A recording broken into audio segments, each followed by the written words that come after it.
안녕하세요. 저는 40대 초중반의 여성입니다.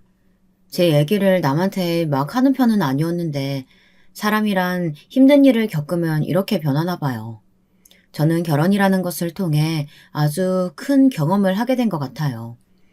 다른 분들도 아마 크고 작게든 체감하시겠죠. 하지만 제 경우는 좀 특별하다고 생각하는데요. 제가 너무 유별난 걸까요? 모든 발단은 시댁 학가로 시작되었습니다. 이제부터 제 이야기를 해보겠습니다. 저와 남편은 연애 기간이 짧은 편이었고 둘 다 어영부영 홍기를 놓친 나이였어요. 그걸 갖고 당시 어머니는 말이 많으셨죠.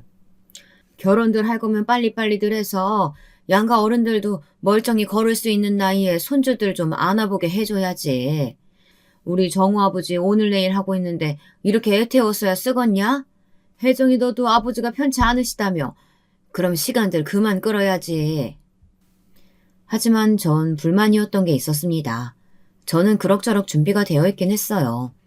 근데 남편이 집 준비가 안 되어 계속 결혼 얘기를 끌고 있었거든요.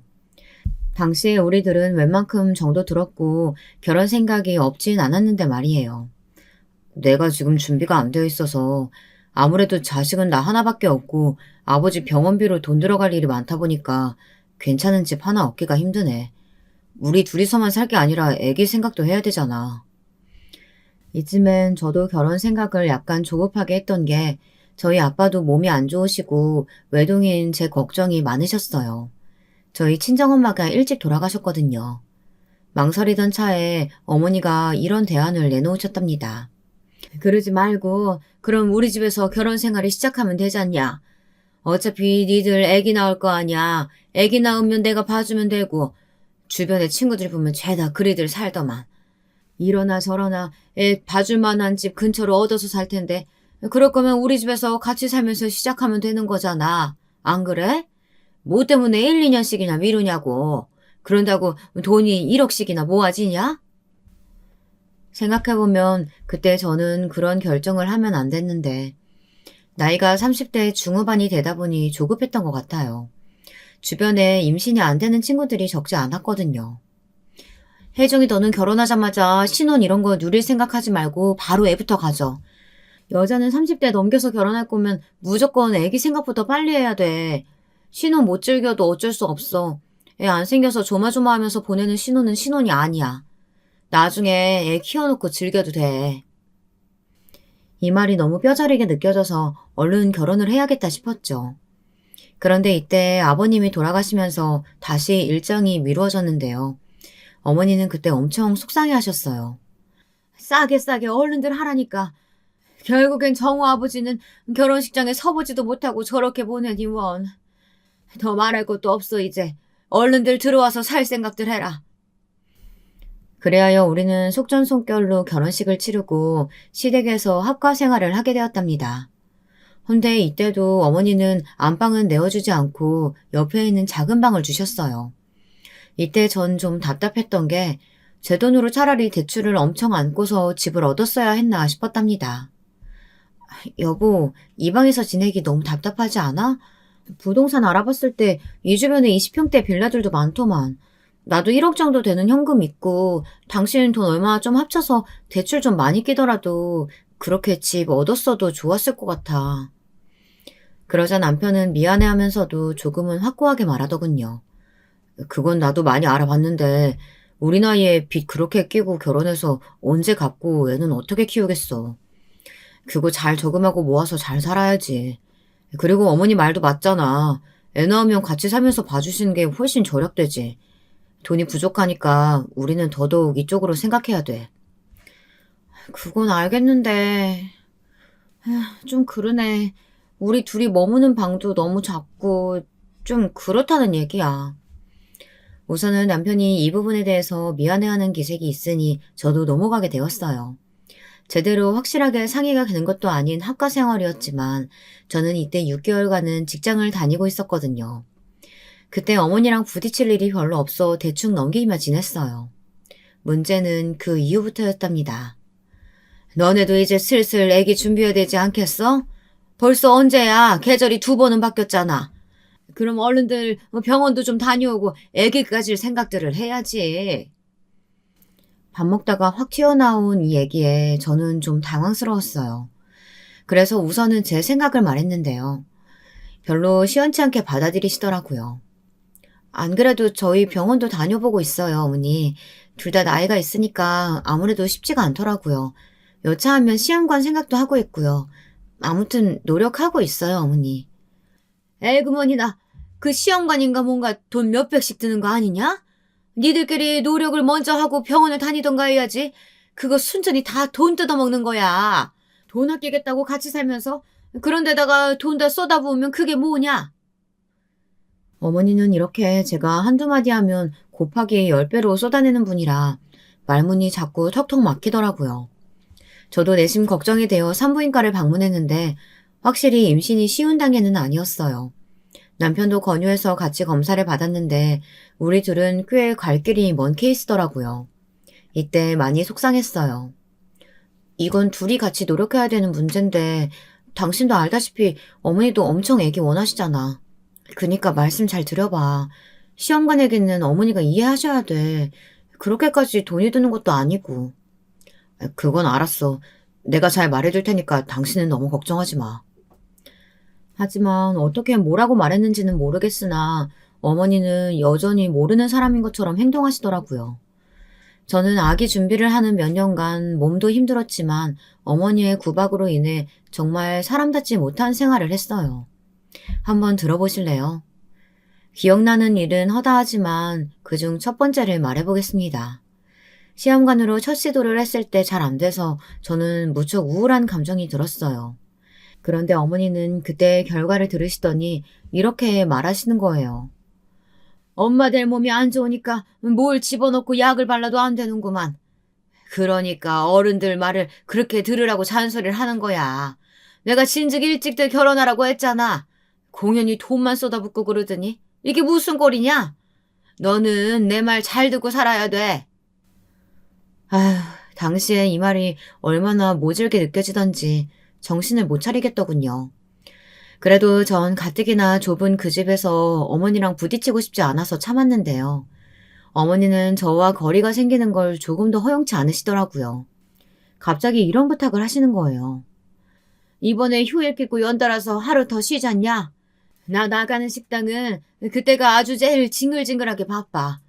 혜정이 도 아무것도 안 하고 쉬니까 나랑 같이 나와서 아침부터 좀 도와주면 좋겠다. 정우 너는 나올 거 없어. 우리 오고 가는 거 태워다만 줘라. 어머니는 아예 마음의 결정을 딱 하시고 저렇게 말씀을 하셨고 저는 좀 황당했어요. 어머니, 저 다음 차수도 준비해야 돼서 좀 쉬어야 돼요. 체력도 딸리고 병원에서도 무리해서 움직이지 말라고 했어요. 야, 너는 그렇게 애가 순진해서 어디다 쓰냐? 그렇게 자꾸 쉬게 하고 허약하게 만들어서 주사 더 맞추고 약 더 먹이려는 심보야. 너는 몸이 너무 약해서 못 써.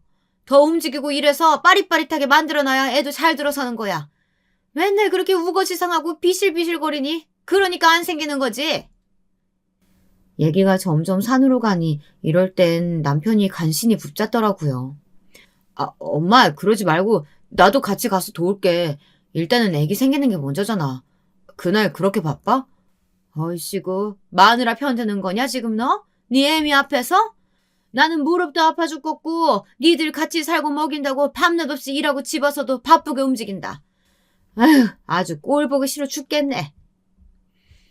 어머니는 본래 말이 이렇게 세고 화가 많으신 분이었고 남편은 그런 자기 엄마 눈치를 슬슬 보는 타입이었어요. 결국 뼈도 못 추리고 저는 어머니 식당에 알바로 투입되었고요. 참 야속하게도 그날 그럭저럭 움직일만 하더라고요. 기왕 하게 된 거 저도 불평 않고 그냥 움직이지만 연달아서 이틀 그렇게 하고 나니 다음 날엔 알아놓게 되었어요. 어머니는 본인도 힘드시다면서 저보고 약하다고 또 잔소리를 하시더군요. 저도 참 그때 그럴 거면 직장이나 다시 다닐 걸 그랬어요. 그리고 시간이 지나 계속해서 임신을 위한 힘든 싸움을 하던 중 저는 믿을 수 없는 사실을 마주하게 되었답니다. 이때 남편과 둘이 손잡고 얼마나 폴짝폴짝 뛰며 좋아했는지 몰라요. 어머니, 아기가 찾아왔어요. 드디어 이렇게 아기가, 너무 잘 됐어요, 어머니. 어머니는 이때 크게 놀라시면서 잘 됐다고 하시더군요. 뭐 대단한 호들갑을 떨며 좋아하시는 건 아니었어요.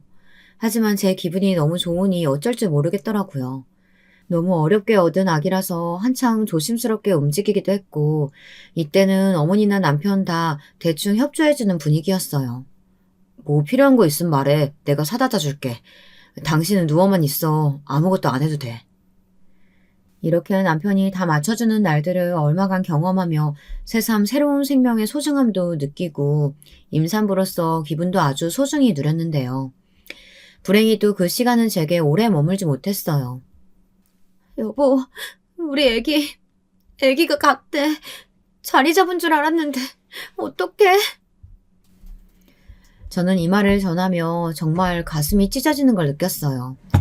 얼마 오래 머물지 못했지만 제게 새 생명이 찾아왔음은 분명히 느끼고 있었는데 말이에요. 입덧이 있다가 갑자기 스르륵 없어지는 김이어서 불안했는데 그 예감은 현실이 되고 만 거예요. 그렇게 아기를 떠나보내고 우리 집은 한동안 조용했고 며칠간은 그 화제를 꺼내지 않았어요. 남편도 본인이 힘들었는지 어머니에게 입단속을 한 것 같더군요.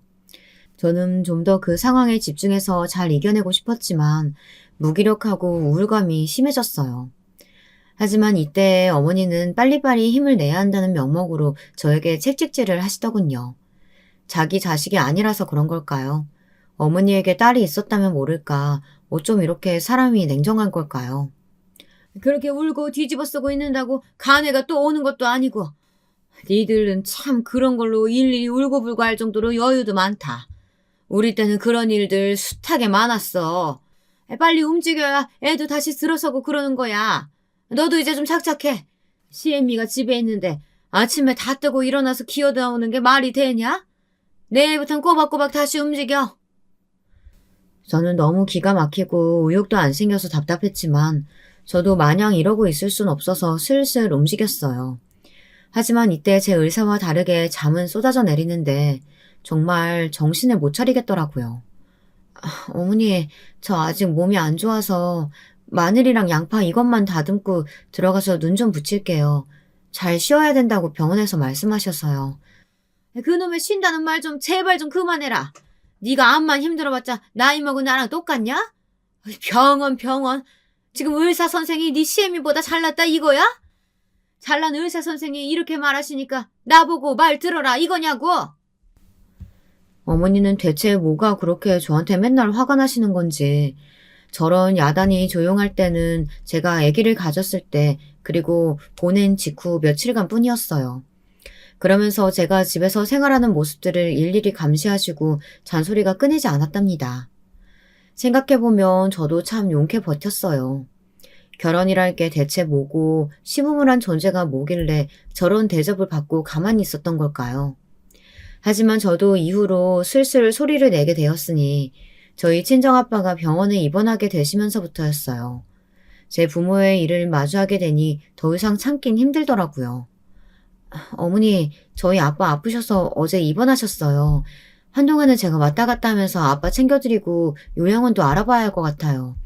낮 시간엔 외출이 많을 것 같고 어머니 연락 와도 잘 못 받을 것 같아요. 뭐? 아무튼 그래 알았다. 어머니는 차마 거기다 대고 더 딴지를 걸진 못하셨어요. 왜냐면 결혼 전에 연애할 때도 어머니는 저에게 종종 아버님이 아프실 때 가보라고 그렇게 전화를 해대셨거든요.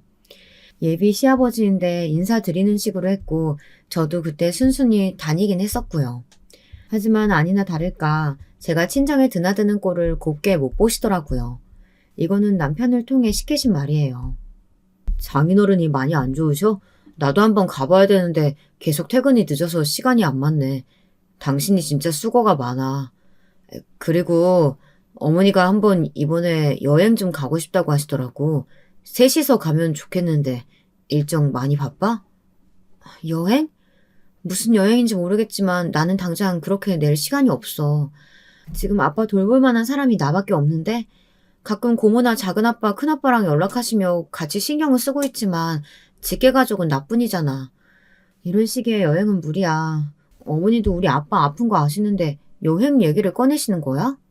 남편은 여기서 좀 움찔하더니 그런 건 아니라고 하더군요. 하지만 얼마 안 가서 어머니가 직접 저한테 말씀하시는 바람에 다 들통이 났어요.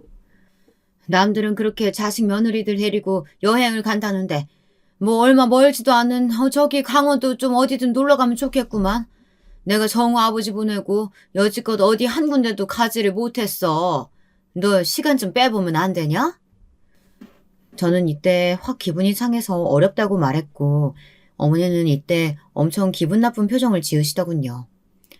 저희 아빠 지금 아프셔서 힘들어요, 어머니. 알고 계신다고 생각했는데 좀 서운하네요, 어머니. 며칠 전에도 갑자기 발작 일으켜서 저 정말 심장 떨어지는 줄 알았어요. 이런 때에 제가 아빠 두고 어떻게 편한 기분으로 놀러 갈 수가 있겠어요. 말을 이렇게 하면서 저도 어지간하면 안 말할 것까지 한 것 같아 약간 마음이 걸렸어요.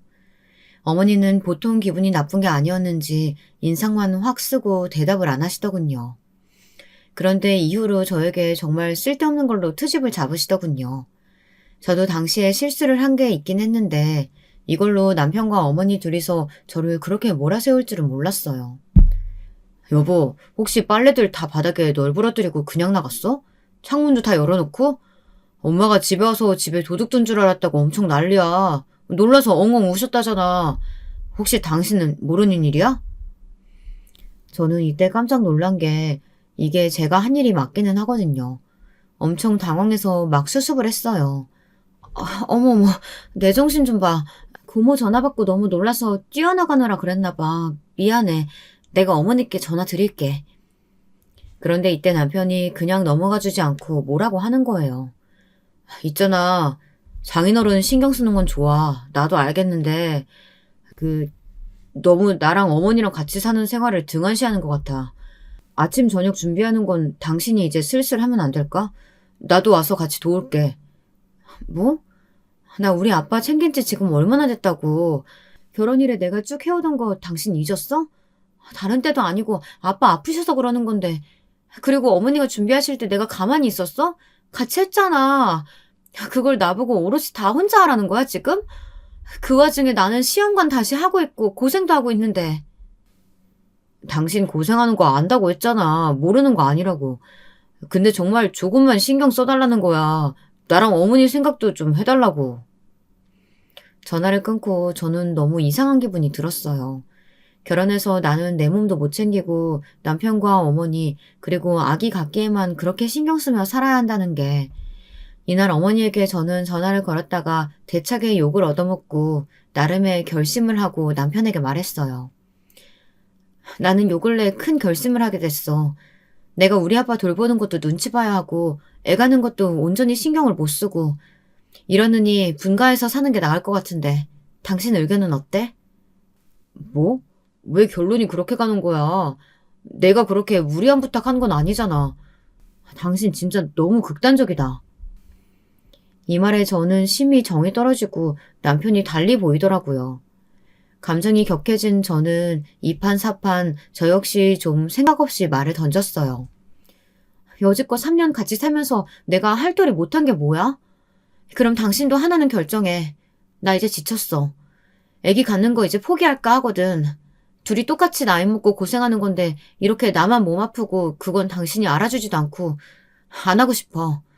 분가를 포기하던가 아기를 갖는 걸 포기하던가 둘 중에 하나를 골라. 그런데 이때 남편은 엉뚱한 선택을 하는데 너무 황당한 거예요. 머릿속이 너무 복잡해지더군요. 아, 참. 알았어, 그만하자. 나도 이 정도 했으면 할 만큼 했다고 봐. 그만하자. 돈도 많이 들고 서로 너무 피폐해지는 것 같아. 애초에 우리 그렇게까지 기대 안 했잖아. 그만하자고. 남편의 말인즉슨 애기 갖는 걸 포기하자는 거예요. 분가는 절대 안 되겠다는 주의인 건지 어떻게 우리 둘의 생활보다 어머니랑 같이 사는 생활을 중요시하는 걸까요? 뭐야? 그럼 더더욱 우리는 어머니랑 같이 살 이유가 없잖아. 애 봐주신다고 말씀해 주신 건데 우리 둘만 살 거면 나가야 되는 거 아니야? 어머니가 설마 그것 때문에 나가라고 하시겠어? 어머니는 우리랑 같이 살기를 원하시니까 그런 건 걱정 안 해도 돼. 나 이제 일해야 돼서 그만, 이제 끊을게. 전 이런 반응을 원한 게 아닌데 말이에요. 결론은 이러컨 저러컨 간에 어머니는 저희를 끼고 사셔야 하는 것이었어요. 전 절대 그런 인생을 살고 싶지 않은데 말이에요. 남편은 제 속도 모르고 저렇게 태연히 말하는데 막막하더라고요. 이때부터 전 강력하게 분가를 원하게 되었답니다. 그런데 참 어떻게 일이 이렇게 흘러가는지 모르겠어요. 당시에 저희 아빠가 갖고 계시던 자그마한 땅이 있었는데 그 주변이 점점 전원주택 세대 단지들로 변하면서 젊은 신혼부부나 여러 가정들이 들어오고 있더라고요. 당시 병원에 자주 드나들며 친정쪽 어른들을 만나며 이런 제안을 듣게 되었어요. 건설 쪽에 계신 큰아빠의 말이라 더 솔깃하더라고요. 혜정아, 너도 이쪽에 전원주택 하나 지어보는 게 어떠냐? 그 부근에 우리 형제들 다 땅 있어서 이번에 네 친척 오빠도 나랑 같이 해가지고 그 염려업 지역에 집 지었잖냐. 한번 해봐. 네 아빠 저러고 있을 때 좋은 소식 하나라도 안겨줘야지. 자식이라곤 너 하나인데 물려줄 재산이 뭐 많은 것도 아니고 갖고 있던 땅 잘 활용하기라도 해야지. 이 말을 들으니 저도 약간 생각이 달라져서 친척 오빠에게 연락해 열심히 집 짓는 과정에 대한 설명을 들었어요. 그리고 본격적으로 진행을 하게 되었답니다. 물론 상황은 쉽게 흘러가지 않았어요. 친척 오빠도 엄청 머리가 아팠다더라고요. 아, 이거 보통 일이 아니야. 우리 아빠는 그 아저씨들 연계해주고 이것저것 봐주시긴 했지만 이거 다 돌아가는 건 전부 내가 담당해서 했잖아. 웬만하면 남이 지어준 집 사서 들어가는 게 제일이라니까. 나 2번 다시는 집 짓는 일 안 하고 싶어. 아, 오빠 그러지 말고 나도 좀 알려줘. 나는 지금 시댁에서 같이 사는 게 더 지옥이야. 하루라도 빨리 여기서 나가고 싶어. 모래석은 탈출하고 싶어 죽겠다니까. 오빠가 했던 절차들 좀 정리해서 보내주면 안 돼? 이러면서 저도 엄청 굽신굽신 친척 오빠와 새언니 비위를 맞춰가며 정보들을 넘겨받았고 그걸 이어나가는 사이 남편에게도 오픈하게 되었어요. 뭐? 그럼 그쪽으로 이사 가는 거야? 나 직장은 어떡하고? 아니, 너무 갑작스러운데. 말이 경기도지 당신 직장까지 차로 40분도 안 걸려. 지금은 같은 서울인데도 더 멀리 다니잖아. 그리고 여기 사진 봐봐. 여기 친척 오빠네 집인데 우리 집도 이런 식으로 완공될 거야. 나는 예전부터 이런 집에서 사는 게 꿈이었는데 이번에 진짜 기회야. 이번 놓치면 못 지을 거야, 이런 집. 남편은 툴툴대며 사진을 보다 놀라더니 이런 공간이었냐며 마음에 들어하는 눈치였어요. 일단 남편이야 오케이 했지만 그 다음 관문은 어머니였어요. 솔직히 이 부분은 남편이 해결해 주길 바래서 맡겼는데 고스란히 저한테로 화살이 날아오더라고요. 이리 와서 앉아봐라. 뭐? 분가를 한다고? 이야, 하다 네가 이렇게까지 내 뒤통수를 치는구나. 결혼도 니들 멋대로 해. 애도 별 봐라 그래도 소식이 없어. 이제는 나간다고? 우리 아들 데리고? 너 진짜 무슨 정신으로 사는 거냐 맨날? 그래서 그거 쫓아다닌다고 이렇게 집을 비우는 거야? 어머니, 저한테 말씀 좀 그렇게 날카롭게 하지 마세요. 정우 씨가 얘기했지만 저희 이제 아이 갖는 건 그만 포기하기로 했어요. 어머니 말씀처럼 돈 그렇게 들이고 둘이서 노력했는데 안 되는 걸 어떡해요. 어머니도 애기 봐준다고 학가 요구하셨던 거고 집 얻을 형편도 안 되는 것도 있었잖아요. 저희 집 지어서 거기서 살 거고 애도 안 가질 거니까 그 부분은 이해해 주셨으면 좋겠어요. 하지만 어머니는 역시 만만치 않은 분이었어요. 그 이후부터 저한테 말을 탁 끊으시더니 아예 제대로 삐지신 티를 내시더군요. 밥을 차려드려도 안 먹겠다고 하시고 한 집에 있으면서도 저를 투명인간 취급하시고 남편에게만 말을 거시는 거예요. 정말 너무너무 유치하기 짝이 없는 그 모양새를 보며 분가에 대한 제 결심은 더욱 확고해졌습니다. 그런데 정말 집을 지어서 산다는 건 아주 힘들더라고요. 친척 오빠의 말은 조금도 가장이 아니었어요. 혜정이, 너 내가 말했잖아. 다 결정되고 공사하고 아는 사람들끼리 하는데도 싸울 일이 한두 가지가 아니라니까. 우리 아빠랑 작은 아빠가 아는 업자분 불러서 한 건데 나 진짜 내내 싸웠어. 너도 그분들 잘 알아보고 작업해. 오빠 말처럼 저 역시 이 혹한의 싸움을 이어나가야 했어요.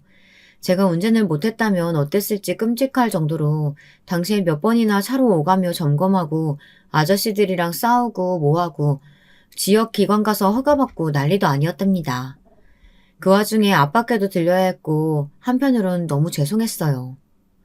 아빠, 이렇게 아픈데 저 집에 모셔볼 기회도 없이 이렇게 요양원에 계시니 좀만 괜찮아지면 아빠도 들어와서 잠깐 지내자. 응? 너는 내 걱정 하나도 하지 말고 집이나 잘 관리하면서 살아. 김서방이랑 행복하게 살면 됐지. 아빠는 무슨.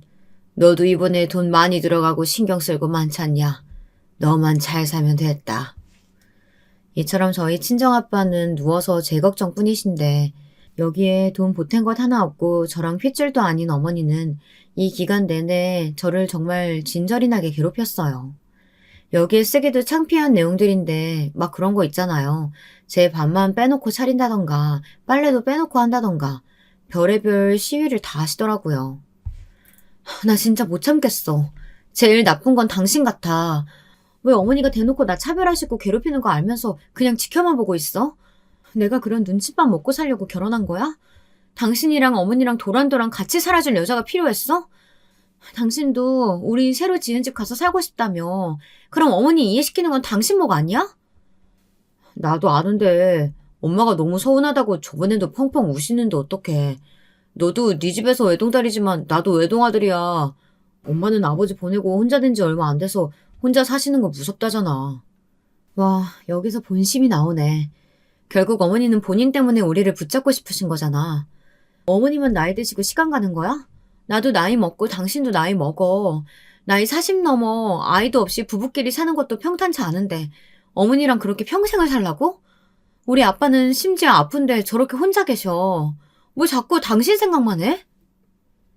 저와 남편의 싸움은 계속 말꼬리를 잡고 물어져 끊이질 않았고 어머니와의 사이는 점점 더 최악으로 치달을 뿐이었어요. 그러던 사이 한편으론 집 짓는 건 그럭저럭 진행이 되었고 많은 험난한 과정을 건너고 건너 드디어 완성이 되었답니다. 당시 어른들은 진짜 잘 지었다고 감탄하셨고 친척 오빠도 건너와서 보고 놀랬어요. 와, 이건 진짜 대박이다. 우리 집보다 훨씬 예쁘고 멋진데? 평수도 그렇고 정말 제대로 지었네. 우리 집 지었을 때도 다들 난리였는데 너네 집은 더 대단하다. 이런데 네 남편이랑 와서 산다고? 네 남편은 너한테 절해야지. 집 없어서 합가해서 살고 있었으면 마누라한테 100번 절은 해도 부족하다 이건. 그런 건 알까 몰라 그 사람은. 집 준공 떨어지고 이제 다 결정되니까 우리 시어머니도 나 그렇게 괴롭히다가 이제 아무 말도 안 하시더라고. 진짜 나갈 거라고 체감을 하셨나 봐. 근데 오빠가 여기서 의미심장한 말을 하는 거예요. 그렇게 아들 귀한 분이 그냥 나가라고 하는 거야? 쫓아오는 거 아니야 혹시? 저는 그 말에 너무 소름이 확 돋아서 말도 안 된다며 고개를 마구 저었어요. 와, 꿈에 나올까봐 무섭다. 그런 소리 하지 마. 그리고 우리 어머니 자존심 장난 아닌 분이야. 쫓아와서 물을 뿌리지언정 같이 들어와서 산다는 소린 죽어도 못해. 아무튼 이리해서 우리는 저희 친정 식구들부터 불러 집을 간단히 보여드렸어요. 웬만한 옵션들은 다 구비되어 있는 새 집이라 시댁에서 갖고 나올 짐은 많지 않겠더라고요. 다들 집이 너무 좋다며 많이들 탐내셨어요. 고모도 제안을 하나 하셨는데 이것도 약간 솔깃했답니다. 그러지 말고 이 집은 그냥 팔아도 꽤 돈 받을 것 같은데? 이쪽으로 꼭 들어와서 살아야 될 이유가 있어? 이런 집은 애 안 키우는 부부들한테 인기 많을 것 같아. 훨씬 더 쳐서 받아도 되겠다. 얘들 둘이서만 살고 지내기엔 아까울 텐데. 아 맞다. 네 시댁에서 나온다고 했지? 그럼 할 수 없지 뭐. 한편으론 저도 이게 약간 아쉽긴 했지만 살기로 결정을 했으니까요. 그래야여 남편도 몇 번 왔다 갔다 했고 저도 슬슬 아예 넘어올 준비를 해야 했기에 외부에 나가 이것저것 커튼이랑 이불 같은 것들을 샀어요. 그러던 차 남편에게 전화가 왔더라고요. 어디쯤이야? 나 지금 여기 거의 다 왔는데. 그때 알려준 비밀번호로 들어가면 되는 거지? 나 왔으니까 이따가 같이 밥 먹으러 나가자. 그래서 전 알겠다고 하고 서둘러 쇼핑을 마치고 곧 집으로 돌아왔는데 그렇게 돌아온 제 집안에는 놀라운 광경이 펼쳐져 있더라고요. 너무 놀라서 말도 막 헛나왔어요. 어머니, 언제 오신다고... 아니, 뭐예요, 이게 지금? 제 눈앞에 널브러진 짐가방과 옷가지들이 있었어요. 그리고 어머니는 태연히 새집 1층에 트여진 주방 테이블에 앉아 계시더라고요. 정우 오는 길에 같이 넘어왔다. 뭘 그렇게 놀라냐? 이 말에 저는 번뜩 정신이 들어 남편 쪽을 쳐다봤고 남편은 저보고 우선 앉으라며 쩔쩔매더군요. 저기 있잖아. 엄마. 잠깐 나가서 여기 정원 좀 둘러보세요. 저 혜정이랑 얘기 좀 하게요. 무슨 얘기? 뭐 따로 할 얘기가 있어, 우리가? 그런데 어머니는 이때 바로 자리를 박차고 일어나시더니 성큼성큼 밖으로 나가시더라고요. 혜정아, 알지 모르겠는데 어머니가 폐가 되게 안 좋으신 거 몰랐지? 그래서 매번 기침하시고 암튼 되게 안 좋으셔. 병원도 엄청 다니셨고 보통 고생하신 게 아니야. 그게 왜?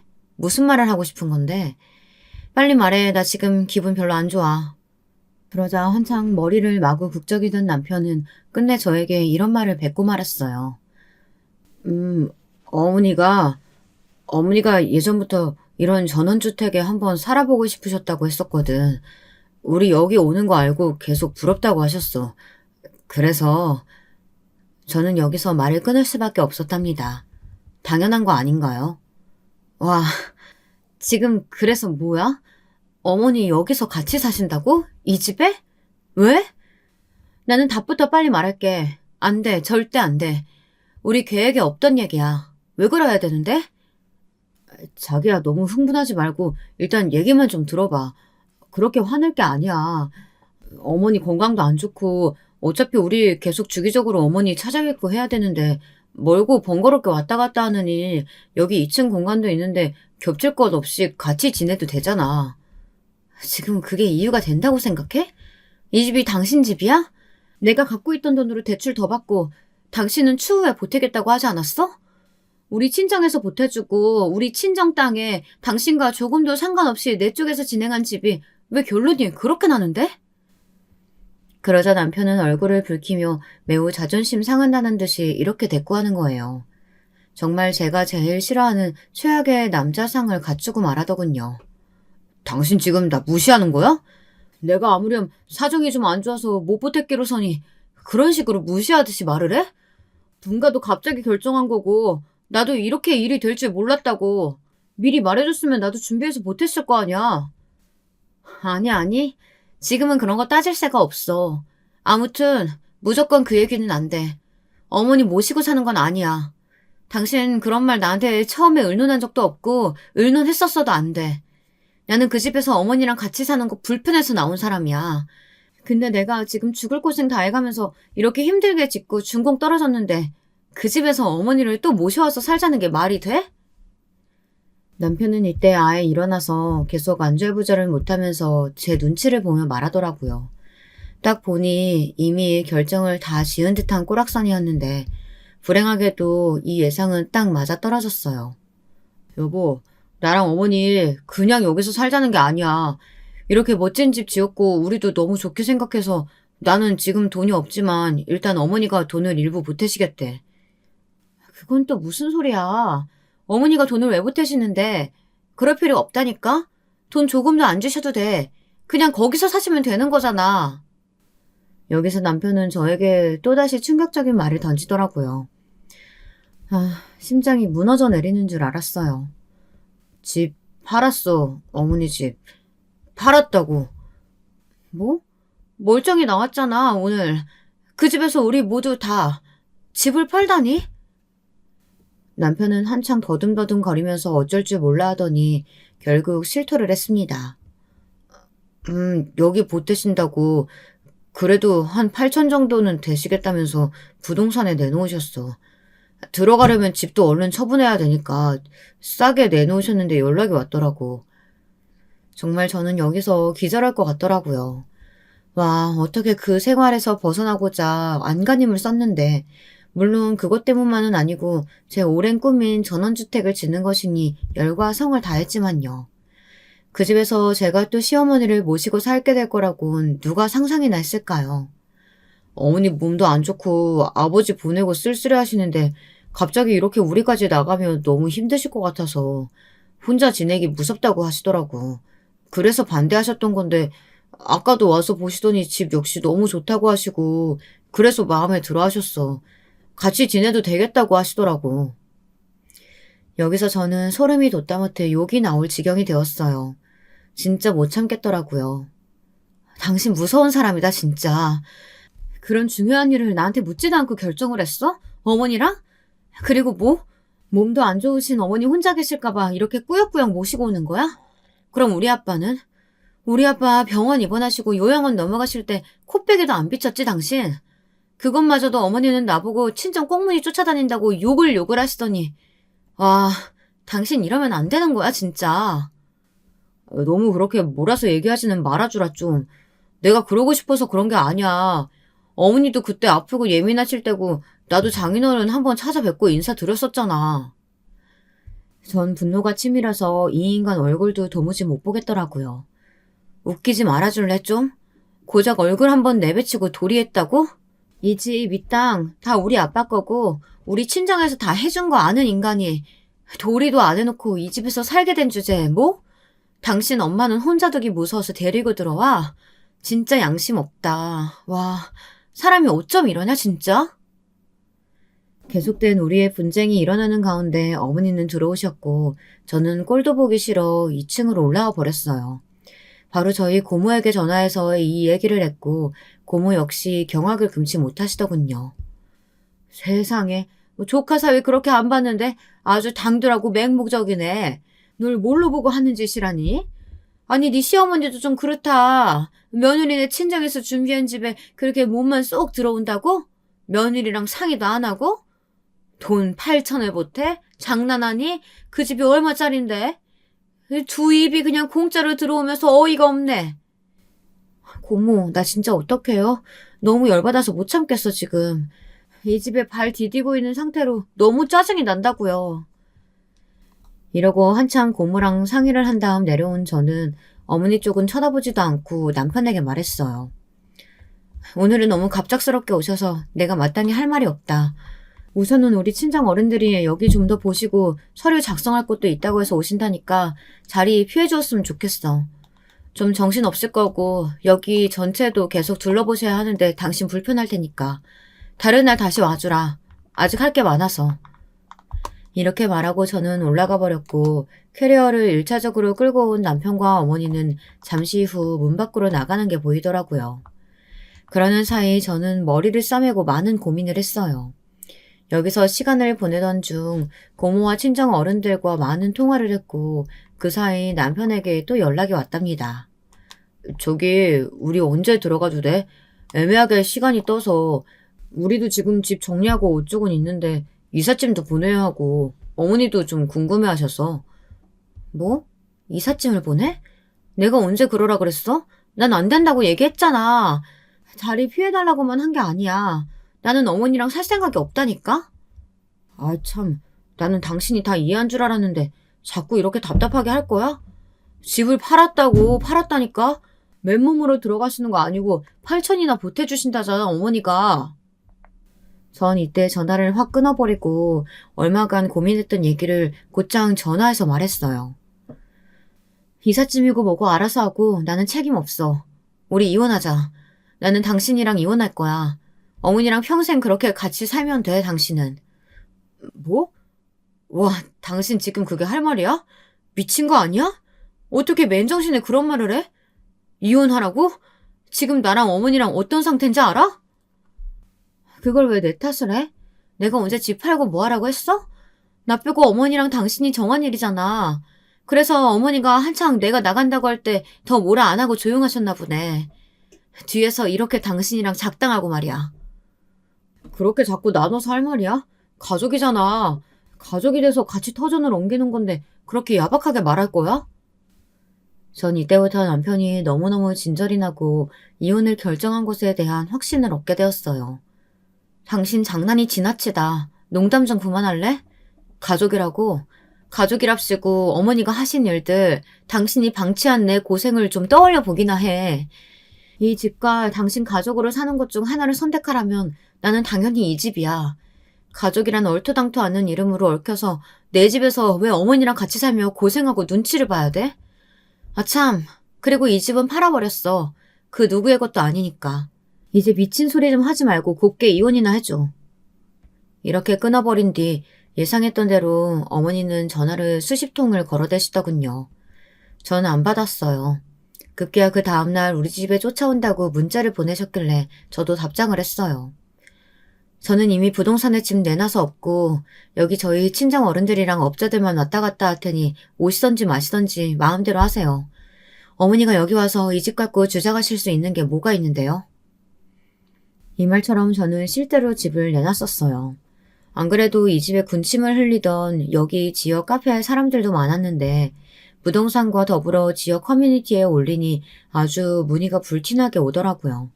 정말 순식간에 몇 팀들이 와서 왔다 갔다 하며 집을 받고 제가 예상한 이상으로 훨씬 빠르게 집은 팔렸네요.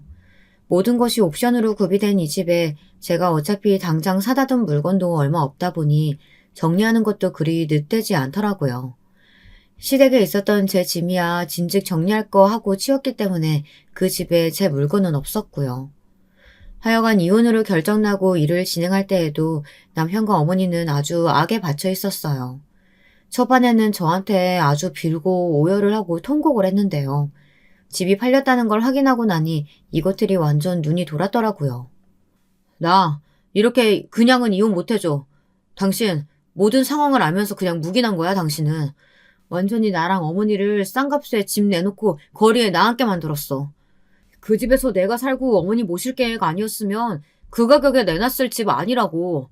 우리 손해본 건 어떻게 할 거야? 당장 우리 갈 데도 없어서 모텔 전전하고 있다고. 그거 안 됐네. 하지만 백날 따져봐라. 나한테는 아무 책임 없는데 어떡할 건데? 이런 와중에 갑자기 어머니가 전화기를 빼앗아 말씀하시는 거예요.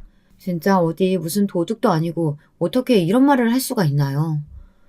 너 며느리 도리도 안 하고 우리 내한테 한 거 가만 안 둔다.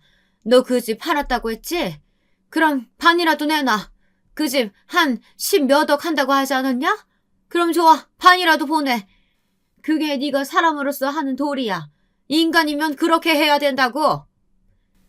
지금 무슨 말을 하고 계신지 상상도 안 가시나 본데 전화 끊을게요. 더 대꾸할 가치도 없네요.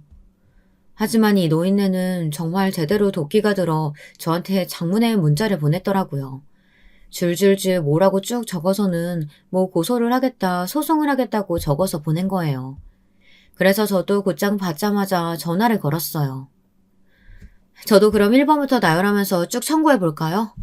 저 애기 못 갖는다고 아침 저녁으로 말하면서 압박하시고 정신적 스트레스 주신 거, 그리고 시험관 시술하고 힘들 때에도 어머니 식당 불려나가 일 시킨 거, 애기 먼저 보내고 힘들어할 때 그때도 저 불러다가 일 시키고 몸 힘들어서 집에서 쉬고 자는 걸 두고두고 둘볶아 내셨던 거, 어머니 외가 식구들 행사 끌고 다녔었던 거 정말 못 잊겠더라고요.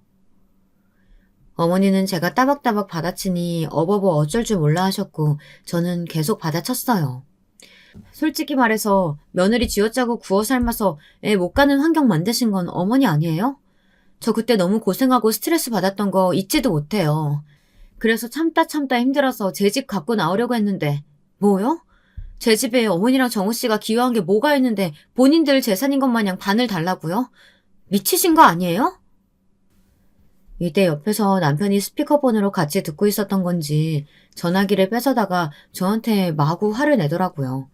저는 눈 깜빡 안 하고 받아쳤어요. 얼씨구, 지금 떠들어서 뭐라는 거야? 그 집 내 집이지 당신 집이야? 상의도 없이 멋대로 신혼 때부터 합가하더니 집 지어서 분가하고 둘이 살재도 복에 겨운지 모르고 어머니를 끌고 들어왔지. 그렇게 멋대로 들어와 앉겠다고 싼값에 집 팔고 갈 데도 없고 손해본 걸 왜 내 탓을 해? 지능 모자란 당신 머리 탓을 해야지. 내가 안 된다고 할 거는 상상도 안 해봤어? 나를 얼마나 바보같이 본 거야? 이렇게 연달아 쏟아내도 정신을 못 차리는 저 모자들에겐, 돈 갖고 윽박지르는 인간들에게는 돈으로 같이 싸대야 답이 없겠더라고요. 저는 마지막 세게를 박았어요. 나 이거 하나부터 열까지 다 따져서 나도 내용 증명 같은 거 하나 보내봐.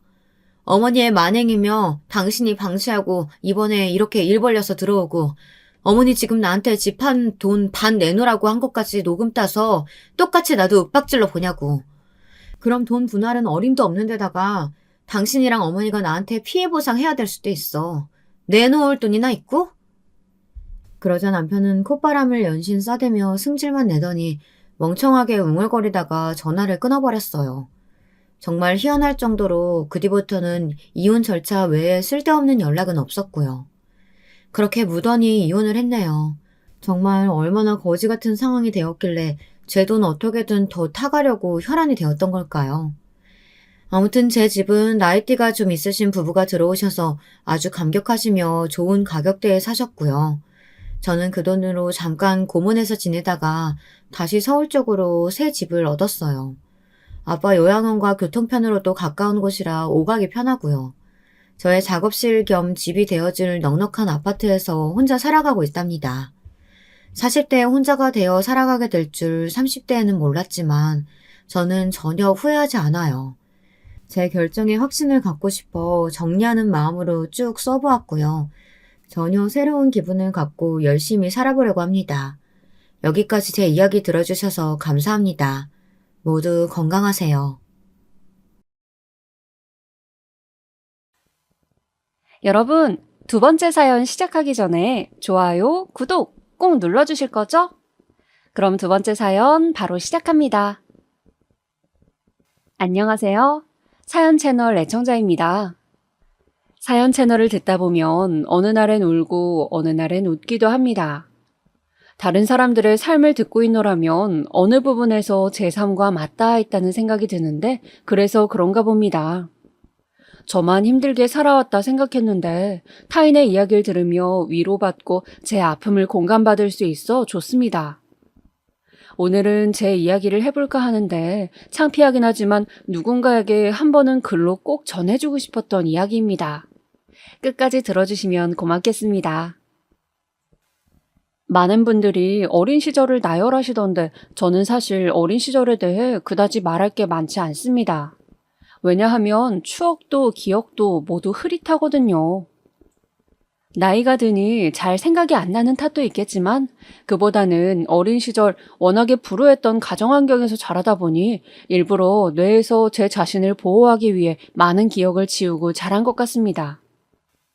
저는 매일같이 매를 드는 아버지와 뼈 빠지게 고생만 하는 어머니 밑에서 자랐습니다.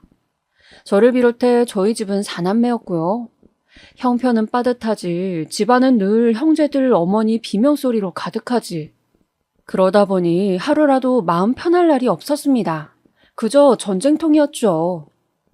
그래서 어린 시절 제가 산골짜기에 살았던 것과 중학교까지 졸업했던 것, 이 두 가지를 또렷이 기억하고 있을 뿐 나머지는 아버지의 무서운 얼굴, 피곤에 찌든 어머니의 얼굴 같은 것들입니다. 물론 저만 이런 환경에서 자란 건 아닙니다. 저희 옆 동네에 사는 미숙이도 그랬고 몇몇 애들이 다 가난하고 못 사는 환경에서 자랐어요. 근데 그중 유독 화목하지 못한 집안이 저희 집이었던 것 같습니다.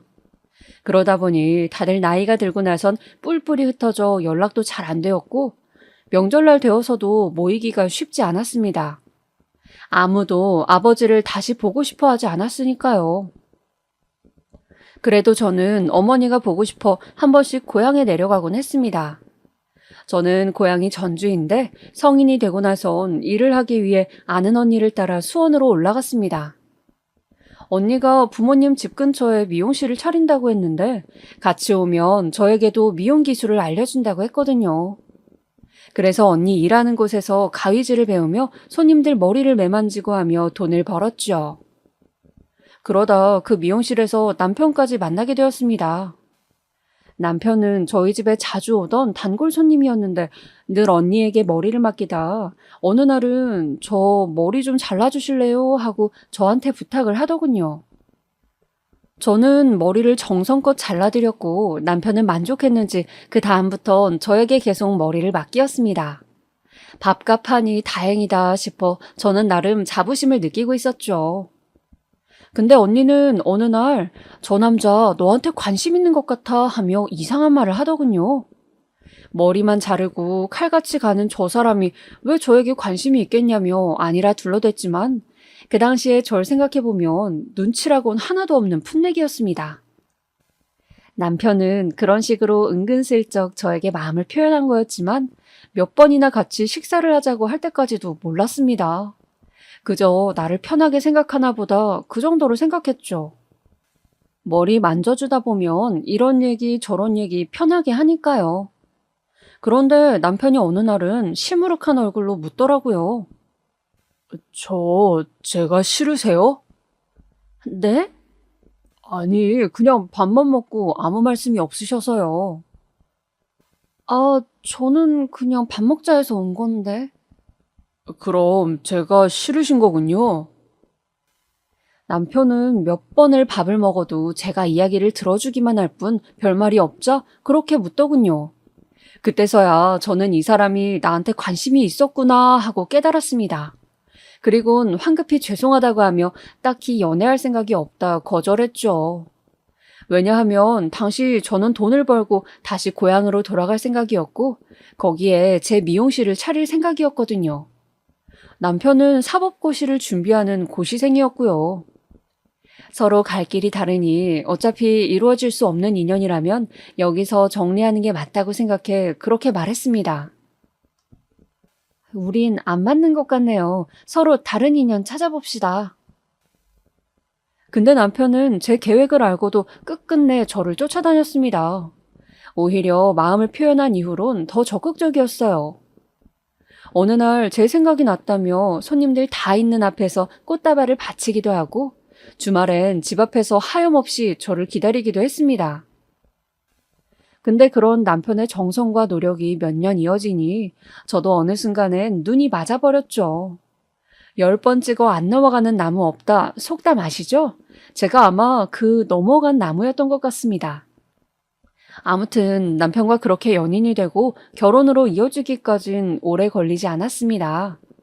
서로 마음이 맞기도 했고 시어머니가 결혼을 재촉하시기도 했어요. 사실 여기서 잠깐 이야기를 하자면 저희 시어머니는 처음에 남편이 절 따라다니시는 걸 무척이나 싫어하셨습니다. 장학금 받고 법대까지 간 아들이 한낱 미용사를 따라다닌다며 집안의 수치라고까지 말씀하셨다 합니다. 거기다 어느 날은 저를 찾아왔더라고요. 이보세요. 당신이 우리 아들 따라다닌다는 그 아가씨 맞죠? 박영심인가 뭔가. 네, 맞는데 누구세요? 나 재명이 엄마입니다. 네, 안녕하세요. 정말 진짜 내가 이렇게까지 해야 하는지 모르겠네. 시어머니는 그 자리에서 저를 매섭게 노려보며 내 아들이 지금 공부를 못하고 있어요. 시험이 코앞인데. 아가씨 탓할 일 아닌 거 알지만 안 받아줄 거면 확실하게 못을 박든지 해요. 라고 하시더라고요. 그래서 제가 몇 번이나 거절했다고 말씀드렸더니 한숨을 푹 쉬더군요. 그리곤 집으로 돌아가셨습니다. 그런 일이 몇 번이나 있었어요. 근데 결국 제가 남편을 받아주고 결혼식을 올린다 하자 차라리 잘 됐다며 이왕 결심한 거 빨리 하자고 하더라고요. 시험은 결혼을 하고 준비하자고요. 아마 시어머니께선 남편이 결혼하면 더 마음을 잡고 공부에 전념할 거라 생각하셨나 봐요. 그렇게 저희는 결혼을 했습니다. 결혼을 하고선 남편 벌이가 없던지라 시댁에 들어가 살았는데 그래서인지 제대로 된 신혼생활은 없었습니다. 남편이 고시에 합격을 해야 저도 마음을 놓을 테니 그때까지는 시댁 집안일을 하며 남편 내조를 하곤 했죠. 다행히 시부모님 쪽이 여유가 있는 집안이라 돈 걱정은 크게 하지 않아도 되었습니다. 저에게 혹여나 애가 생긴다 해도 우리가 경제적인 부분은 다 보태줄 거니 걱정하지 말아라. 라고 말씀하실 정도였죠. 시부모님도 딱히 시댁살이 안 시키시고 오히려 며느리 고생한다며 저에게 이것저것 잘 챙겨주셨습니다. 남편이 낙방을 하고 있을 때는 제가 집에만 있기가 눈치 보여 미용 일을 나가기 시작했는데 시어머니는 그것도 안쓰러웠는지 가끔씩 부은 제 손을 주물러 주시곤 했어요. 그때 당시엔 참 악독한 시어머니들도 많았는데 그에 비하면 저희 시어머니는 참 좋으신 분이었죠. 그래서 아직도 시어머니를 생각하면 친정엄마 같은 온기가 느껴지곤 해요. 그런데 시어머니와 달리 시아버지는 많이 가부장적인 분이셨어요. 왜 그런 분 있잖아요. 남자라는 이유로 손에 물 한 방울 안 묻히려는. 시아버지께선 그런 분이셨습니다. 시어머니 말씀으로는 시아버지께서 집안에서도 3대 독자이고 워낙에 부유하게 자라셔서 그렇다고 하셨고요. 어쨌거나 그래서 저에겐 시어머니보단 시아버지가 더 어려운 존재였는데요. 하다못해 물을 떠다 드려도 시아버지 앞에 서면 괜히 긴장이 되고 그러더라고요. 더군다나 시아버지는 저에게 자꾸 손주를 낳으라고 하시더라고요. 그게 좀 부담스러웠습니다. 시어머니께서 아직 우리 애가 시험에 붙지도 않았는데 애 가지기엔 시기상조 아닐까요? 라고 했더니 버럭 화를 내시더라고요. 시험이야 어차피 붙을 건데 빨리 아들 낳아야지. 뭐하러 그걸 미뤄? 아휴, 알겠어요, 알겠어. 그만하고 밥 잡수세요. 사실상 시아버지가 이러시는 데는 이유가 있긴 했는데요. 남편의 위로는 형이 한 명 있어요. 남편의 형은 남편과는 달리 어렸을 적부터 무척 망나니 생활을 했다고 해요. 그냥 가볍게 일탈을 한 정도가 아니고 사고로 누군가를 크게 다치게 해 엄청난 합의금을 물어주거나 하는 일들이 많았대요. 결국 시아버지 성격에 참지 못하고 장남이라도 다 소용없다 하시며 내쳐버리셨고요. 호적을 팔 거라고 난리였어 아주. 내가 맡길 다행이지. 시어머니는 그때 생각만 하면 아찔하다고 가슴을 쓸어내리곤 하셨어요. 그러면 아주버님과는 아예 연락이 안 되시는 거예요? 안 돼. 전년도에 잠깐 만난 적이 있었는데 그 이후로는 어디 있는지도 모르겠네. 시아버지와 달리 시어머니는 아주버님에 대한 그리움이 상당하신 것 같았어요. 아버님이 너무 엄해 더 엇나간 것 같다면서 자식이 살았는지도 죽었는지도 모르니 미칠 노릇이라고 답답해 하셨죠. 근데 이걸 시아버지 앞에서 티낼 수도 없어 그저 속으로 삭히고만 계신 듯 했습니다. 아무튼 시아버지는 장남은 이제 우리 집에 없는 존재니 남편만이 손주를 안겨줄 수 있다고 생각해 저를 닥달하시는 거였습니다. 그것도 아들을 말이죠. 그리고 저는 그때마다 아버님이 무서워 네 알겠어요 아버님이라고 얌전히 대답했습니다. 허나 그러던 어느 날 시아버지와 남편 사이에 일이 생기게 되었는데요. 말씀드렸다시피 평소 성격도 엄하신 편이라 남편에게도 살갑지 않으셨어요. 남편이 자꾸 시험에 낙방하니까 어느 날은 약주를 한잔 하셨는지 붉어진 얼굴을 하시곤 버럭 소리를 지르시더라고요. 네 놈은 대체 공부를 어떻게 하는 거냐? 어떻게 됐길래 그 쉬운 시험을 맨날 떨어져? 너 머리가 어떻게 된 거 아니냐? 아유, 여보. 얘도 열심히 공부하고 있어요. 그만해요. 여편네는 조용히 하고 있어. 안 되겠다. 너 절이라도 들어가라. 거기서라도 공부해. 결국 남편도 이 일로 마음이 많이 상해 시아버지와 단단히 사이가 벌어졌고 집안에는 그야말로 냉기가 흘렀죠. 하지만 남편 역시 이번엔 어떻게든 붙어야겠다 생각을 했는지 아예 짐을 싸들고 나가 정말 절로 들어가 버렸더라고요. 그리고 저와 시어머니가 저를 왔다 갔다 하며 남편 필요한 속옷이나 반찬 같은 것들을 챙겨주었고요. 저를 다니면서는 저 역시 시아버지 잔소리를 듣지 않기 위해 남편이 이번엔 꼭 붙길 간절히 기도하는 심정이었습니다. 그리고 하늘이 이 기도를 들어주신 건지 남편은 고생을 하다 드디어 시험에 합격해 변호사가 되었습니다. 정말 그날의 기쁨은 이루 말할 수 없었어요. 아직도 생생히 기억이 나는데요. 합격 소식을 듣자마자 저를 얼싸안고 남편이 눈물을 흘리는데 저도 덩달아 코끝이 찡해져 눈물을 흘리고 말았죠. 옆에서 지켜보던 시어머니도 잔치라도 열자며 좋아하셨고요. 남편이 원하던 것을 이루었으니 그렇게 가정엔 다시 평화가 찾아오는 듯 했습니다. 게다가 남편이 변호사가 되어 일을 시작했을 때 겹경사가 터졌는데요. 어느 날 시어머니와 밥을 먹다 그만 속이 메스꺼워 다 개원했는데 시어머니의 눈빛이 이상하더군요. 얼른 확인해보라 하셨고 결과는 임신이었습니다. 아이고 세상에. 하늘이 우리한테 선물을 또 주는구나. 감사해라. 시어머니는 손주가 생겼다며 너무 기뻐하셨고 몸조리 잘 해야 한다며 하던 집안일도 못하게 하셨어요. 근데 시아버지께선 유달리 성별을 신경 쓰셨습니다. 소식을 듣자마자 바로 아들이어야 할 텐데 하시더라고요. 거기다 어느 날은 용한 점쟁이에게가 부적까지 받아왔다며 제 배 위에 얹고 자게 하셨죠. 시어머니는 친정에도 가보라며 저를 여러모로 배려해 주시는데 시아버지는 오직 성별만 신경 쓰시니 저도 출산일자를 앞둔 시점에선 슬그머니 걱정이 생기더라고요. 아들이 아니면 어쩌나, 딸이면 어쩌나, 저에겐 딸도 아들도 다 소중한 제 자식인데 대를 이어야 한다는 시아버지의 쇠고집이 만만치 않았습니다. 그래도 그런 저를 달래준 게 시어머니였어요. 아가, 괜찮다. 딸이면 어떻고 아들이면 어떻니? 영감이 뭐라 하면 내가 한마디 해주마. 얘야, 또 낳으면 되는 건데 너무 걱정하지 말어. 사실 당시 남편은 변호사로 일하며 정신없이 바쁠 때라 제게 많이 신경을 써주진 못했는데 그럼에도 시어머니의 보살핌이 있어 외롭지 않았던 것 같습니다. 그렇게 태어날 아이를 손꼽아 기대하며 10달을 품어 소중한 아이를 낳았습니다.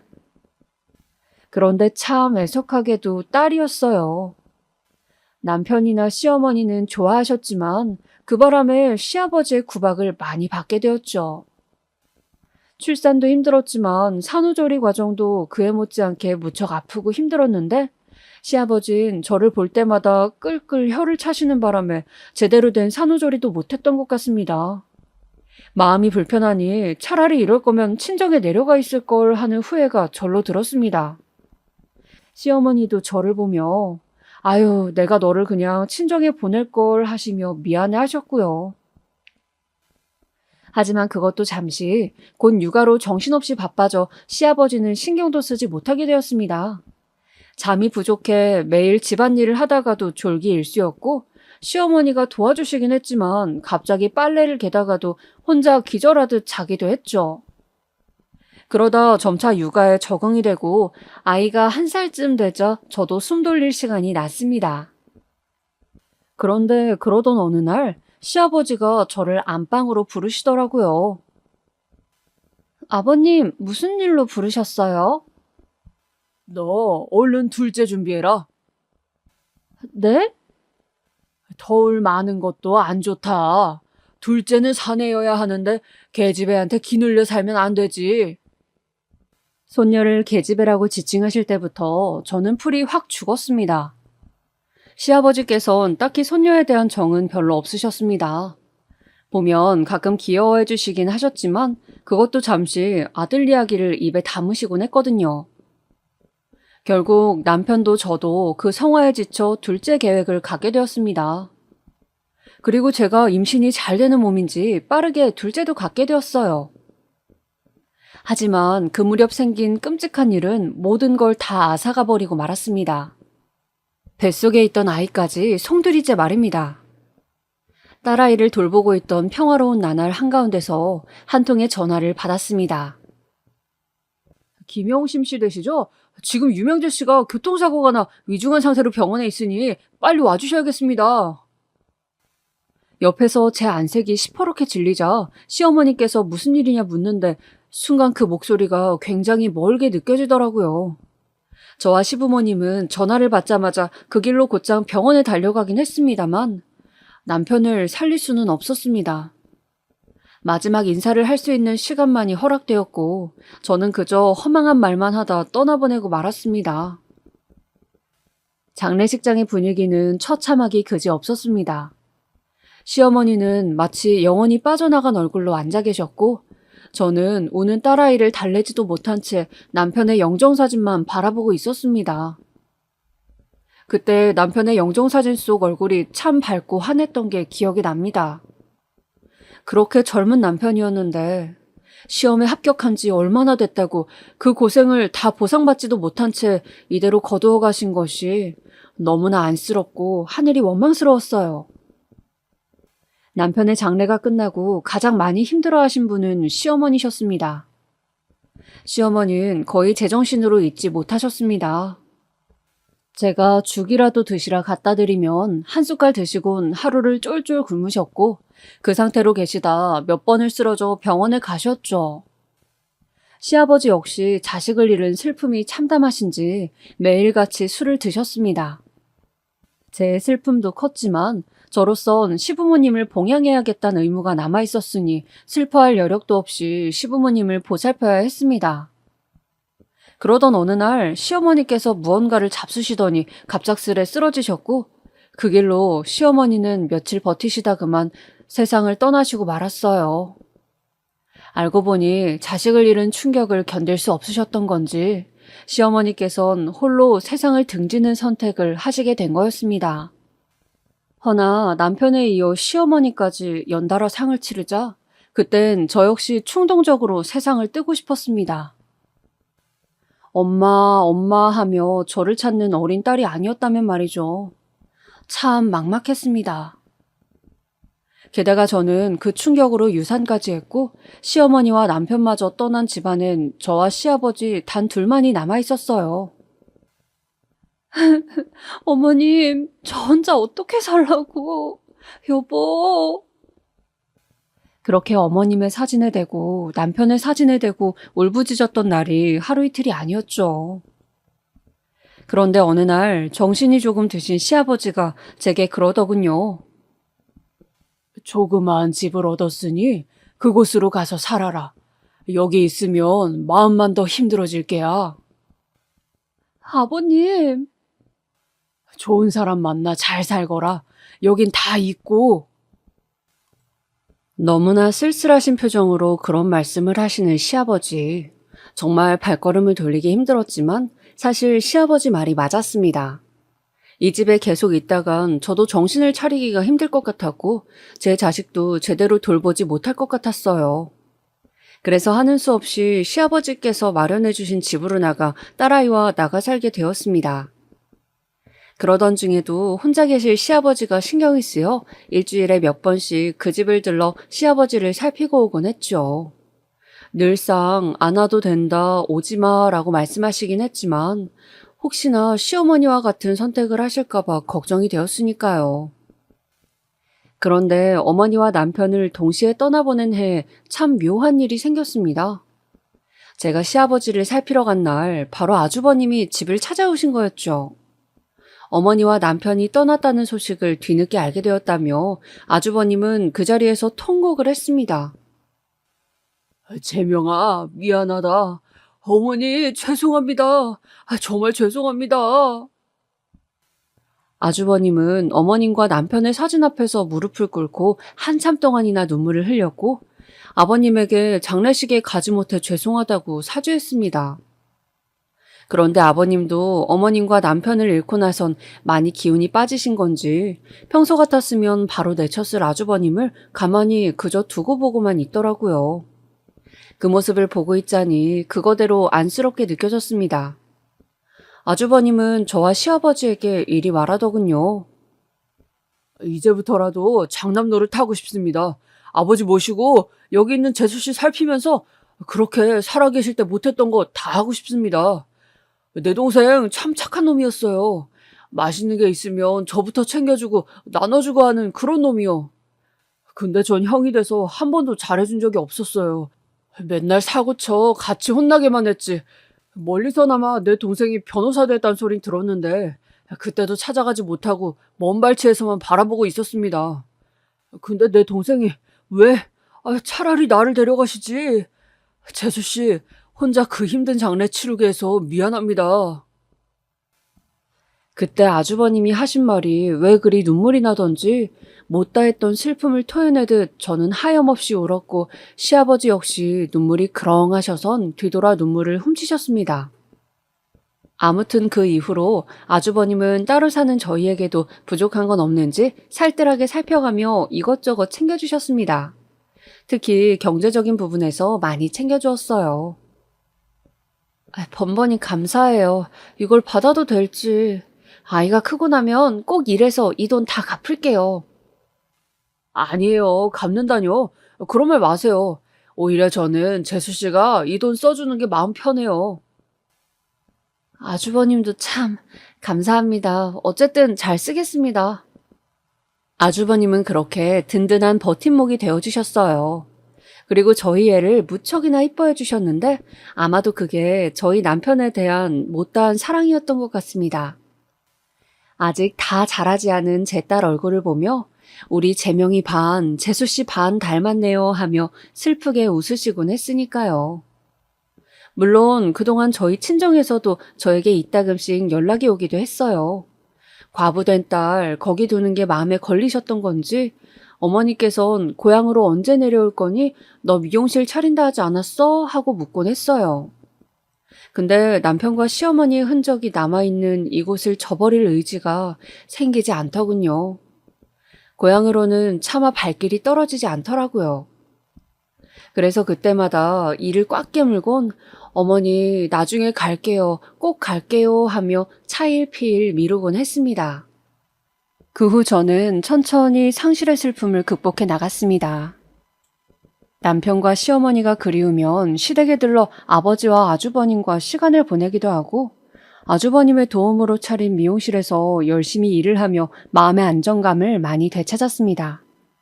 어떻게 보면 시어머니 잃고 남편을 잃은 슬픔을 이 가족이란 울타리 안에서 많이 달래었던 거지요. 그간 완고하고 고집세던 아버님도 많이 변하셨고요. 이제는 손녀딸 너무 귀하고 이쁘다며 그간 제게 아들 하신 걸 사과하시기도 했습니다. 거기다 자식이 크니 딸아이가 저를 지지해 주더라고요.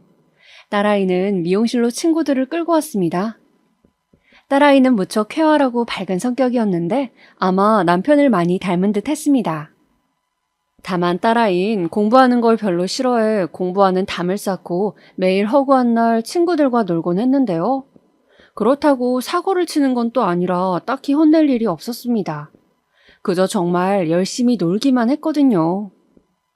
근데 아주버님이 이런 딸아이를 조금 염려하더라고요. 재수씨, 나는 어렸을 때 사고를 많이 쳐서 공부 못한 게 한이거든요. 우리 민이 공부시킬 여력도 되는데 억지로 안 쳐서라도 공부시키는 건 어때요?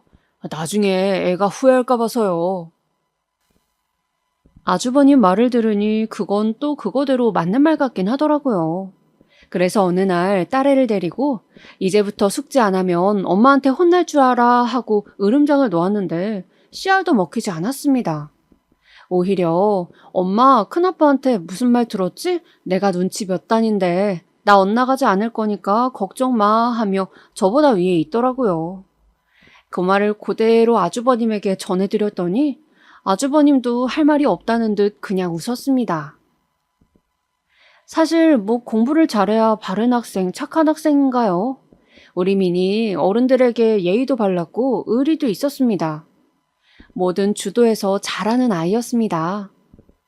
그렇게 민이가 고등학교에 올라갔을 무렵 그러던 어느 날 아주버님이 오랜만에 외식을 하자고 하더군요. 어디로 가는데요, 큰아빠? 설마 그 얘기하려고요? 딸아이는 뭔가 아는 것 같아 보였습니다.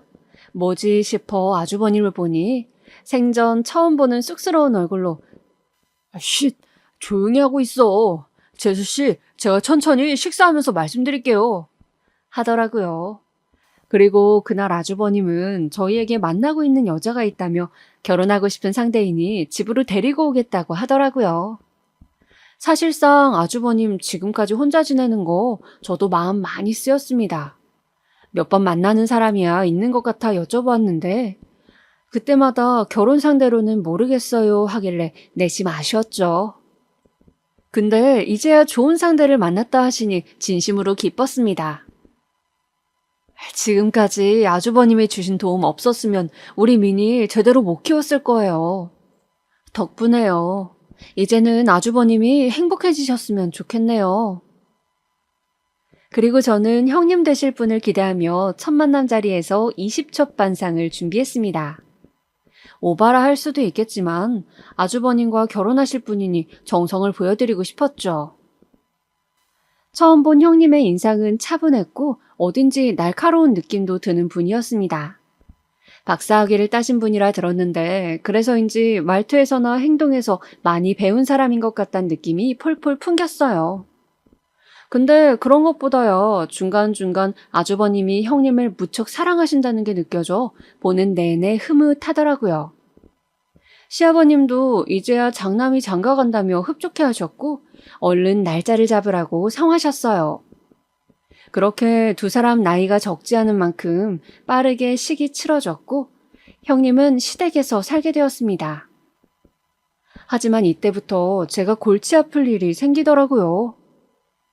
아주버님과 형님 살고 계신 시댁이 저희 집과 멀지 않은 곳에 있어 형님과 이런저런 일로 마주칠 일이 많았는데요. 사실상 형님이 저를 부르시는 일이 많았어요. 김장이라던가 시아버지 생신날 같은 때 전날 무슨 음식을 해야 하는지 모르겠다면서요. 근데 그중엔 들어주기 어려운 것도 있었습니다. 예를 들어 시아버지의 밥을 차려야 하는데 자기가 급한 일이 있어 나가봐야 하니 대신 와 해주면 안 되겠냐 하는 부탁 같은 거였죠. 물론 제가 시간이 되면 도와드리겠지만 저도 미용실 손님 많을 땐 직원에게만 맡겨두고 갈 수가 없었습니다. 그래서 몇 번 거절을 했죠. 그랬더니 어느 날은 저를 따로 불러 그러더군요. 저기 말이야, 내가 어쨌든 동서보다는 윗사람이잖아. 근데 그렇게 딱 잘라 거절하는 거 예의에서 벗어났다고 생각하지 않아? 아, 형님, 저도 사정이 있었어요. 말씀드렸다시피. 사정은 나도 충분히 들었으니 더 반복하지 않아도 돼, 동서. 나도 나이 들어 이 집에 왔고 동서가 먼저 있던 사람이라는 건 충분히 아는데 그래도 형님 대접은 해줬으면 해. 최소한의 대접 말이야. 아니면 혹시 동서가 나보다 나이 많으니까 뭐 그런 걸로 텃세라도 부리고 싶은 거야? 네? 아니, 그게 무슨 말이에요? 형님 대접은 또 뭐고? 솔직히 어떤 대접을 바라시는 건지 알 수가 없었죠. 사정이 생겨 일 좀 몇 번 못 도와줬다고 그런 식으로 말하는 걸 보니 그렇게 안 봤는데 사람이 좀 못됐다는 생각이 들더군요. 그래서 그때부턴 저도 웬만하면 상대하지 않으려 했습니다. 몇 번 비위 맞춰주고 끝내려 했죠. 근데 이 형님이란 작자 제가 생각했던 것 이상으로 사람이 차갑고 무섭더라고요. 어느 날 생각하면 너무 기막힌 일이 있었어요. 딸아이가 20살이 되었을 즈음의 일인데요. 저랑 딸아이가 시댁에 놀러가 다 같이 저녁을 먹고 도란도란 이야기를 나누고 있었는데 딸아이가 자기 핸드폰이 없어졌다며 불 꺼진 방 안으로 들어가더라고요. 근데 그 방엔 형님이 자고 있었어요. 딸아이는 형님이 잘까봐 일부러 조심조심하며 물건들을 뒤졌는데 그걸 오해하고는 갑자기 소리를 지르기 시작하는 겁니다. 너 정말 내 귀걸이 안 가져갔니? 사실대로 말해. 그럼 용서해 줄 테니까. 제가 뭘 가져가요? 제 몸이라도 뒤져보세요. 그런 거 없으니까. 그럼 왜 불 꺼진 방 안에서 불도 안 켜고 물건을 찾는단 말이야? 큰엄마가 자고 계시니까 그렇죠. 진짜 어이없네, 이 아줌마. 뭐라고? 순식간에 딸아이와 형님 사이에 큰 소리가 났고 솔직히 저도 자기 귀걸이가 없어졌다고 제 아이를 몰아붙인 게 어이없었지만 일단은 딸 편에 서서 침착하게 말하려 했습니다. 우리 미니 아직 잘 몰라 그러시겠지만 그런 애 아니에요. 미니가 왜 그러겠어요, 형님? 그래, 당신 그만해. 지금 너무 과해. 아주버님까지 나서서 말리니 그제야 형님은 씩씩거리는 걸 멈추고 나갔지만 기분이 너무 불쾌하더군요. 거기다 딸아이는 완전히 상처를 받은 상태였죠. 집에 갈 때까지도 말도 않더니 들어가자마자 방문을 소리나게 쿵 닫더라고요. 딸아이 성격에 얼마나 자존심이 상하고 상처받았을지 충분히 이해가 되었죠. 그래서 나중에 제가 딸을 대신해 말을 하게 되었습니다. 형님, 앞으로는 무턱대고 제 딸 의심하는 일 없었으면 좋겠어요. 아무리 형님 물건이 중하다지만 그렇다고 제 딸을 그리 도둑으로 모시면 형님 마음도 불편하지 않으시겠어요? 같은 가족이잖아요. 아, 동서, 지금 나 가르치려 드는 거야? 형님은 도무지 말이 안 통하는 작자였어요. 거의 벽에 대고 말하는 거와 같았습니다. 그런데 이것뿐만이 아니었어요. 미니가 대학을 가지 않고 집 앞 근처 편의점에서 아르바이트를 하고 있다 하자 그걸 가지고는 대놓고 비꼬더라고요.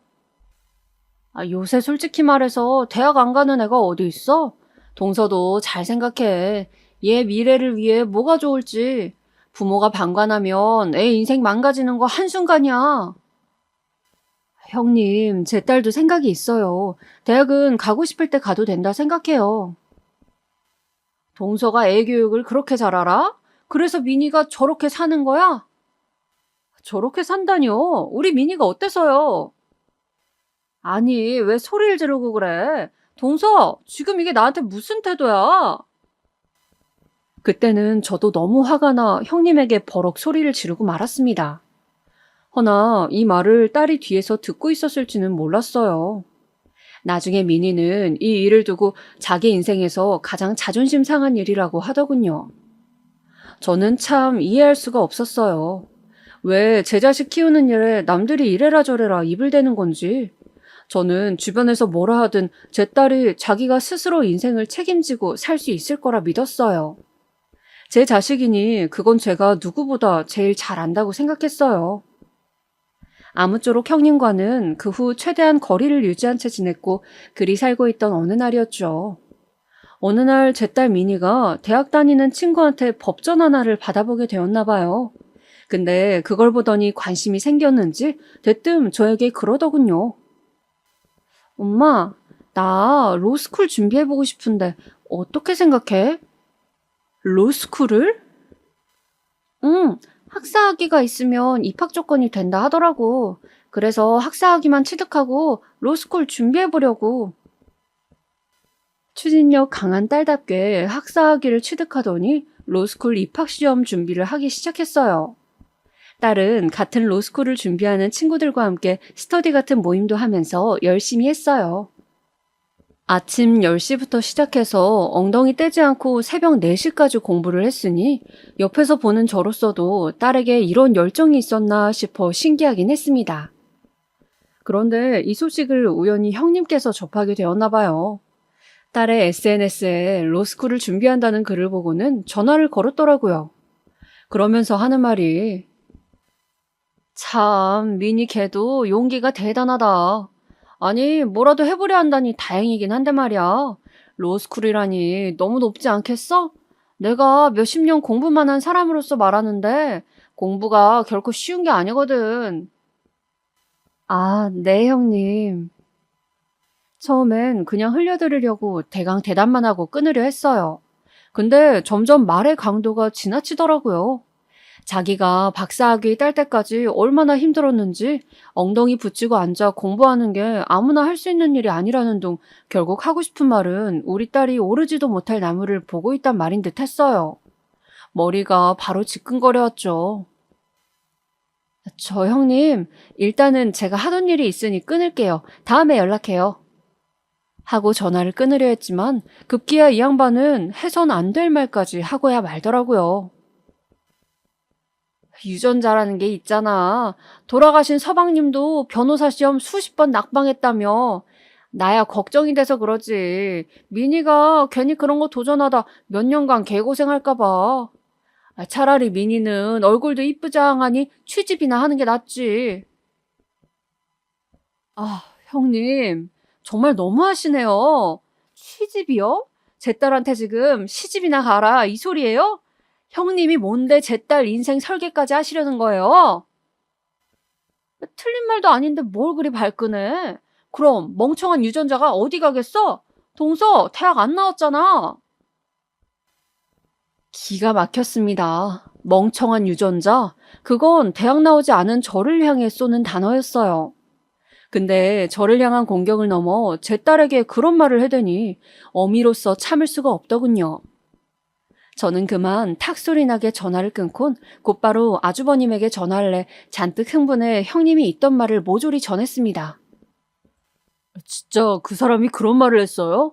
아, 이걸 미안해서 어쩌지? 재수씨 정말 미안합니다. 내가 단단히 말해둘게요. 전번날 주일 주긴 했는데.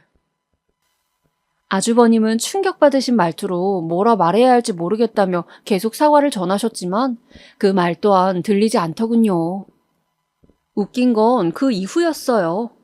제 딸이 로스쿨에 합격하자 형님은 민망한지 제 얼굴을 피하기 시작하더군요.